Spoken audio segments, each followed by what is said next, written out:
We call it laziness. We call it bad habits or poor time management. But procrastination isn't a character flaw, it's a sophisticated psychological shield. It is the brain's attempt to protect you from the one thing it fears more than failure: judgment. If you are someone who thinks about doing the work more than you actually do the work, you aren't lazy.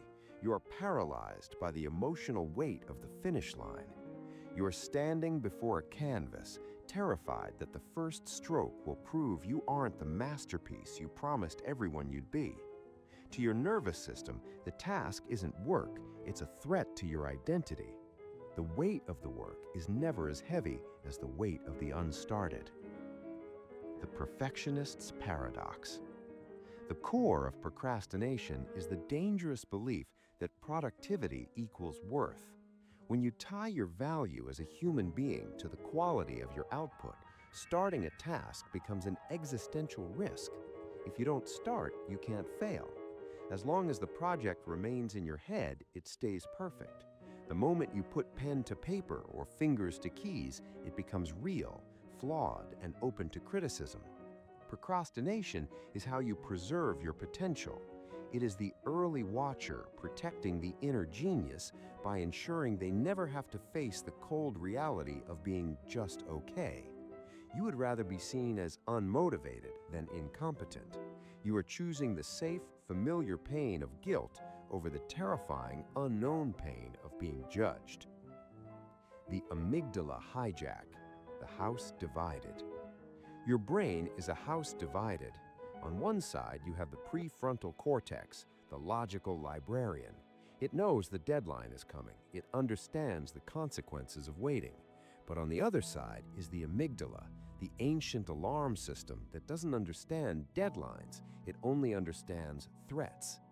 When you look at a daunting project, your amygdala triggers the fight, flight, freeze response.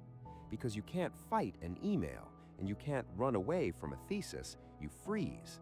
This is why you end up productive procrastinating, cleaning the entire kitchen or organizing your desktop instead of the actual work. You are performing safe tasks to soothe the alarm system, giving yourself the illusion of progress while avoiding the threat of the real work. The UGG field and the shame spiral. The longer you wait, the harder it gets because of the UGG field.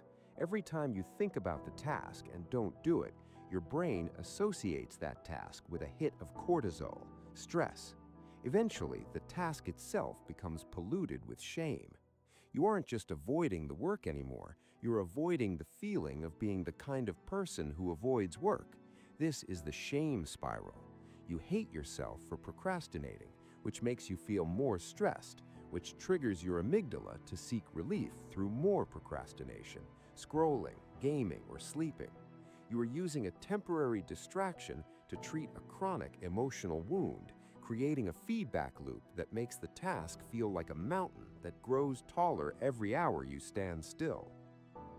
The future self fallacy. We treat our future self like a total stranger. Brain scans show that when we think about ourselves in a week or a month, the brain activates the same regions it uses to think about a stranger on the street. We tell ourselves, future me will have more energy, future me will be more inspired. You are essentially offloading your current emotional distress onto a person who doesn't exist yet. But when future you arrives, they have the same exhausted brain, the same fears, and now significantly less time. Breaking this cycle requires compassion over criticism. Research shows that the most effective way to stop procrastinating isn't discipline, it's forgiveness. Forgiving yourself for yesterday's delay lowers the shame tax on the task, making it safe to start today. Lowering the cost of entry. To move, you must lower the cost of entry. Your brain thinks you have to climb the mountain, so it freezes. You have to tell your brain you only have to put on your shoes. Action doesn't follow inspiration. Inspiration follows action. When you commit to just 5 minutes of ugly work that is allowed to be bad, the amygdala stops screaming. You prove to your nervous system that you are safe in the reality of the work. You move from being the observer of the mountain to the climber of the path. You don't have to be a masterpiece, you just have to be a person who starts. Because the weight of the work is never as heavy as the weight of the unstarted, which is why we call it laziness, but it's actually a sophisticated psychological shield.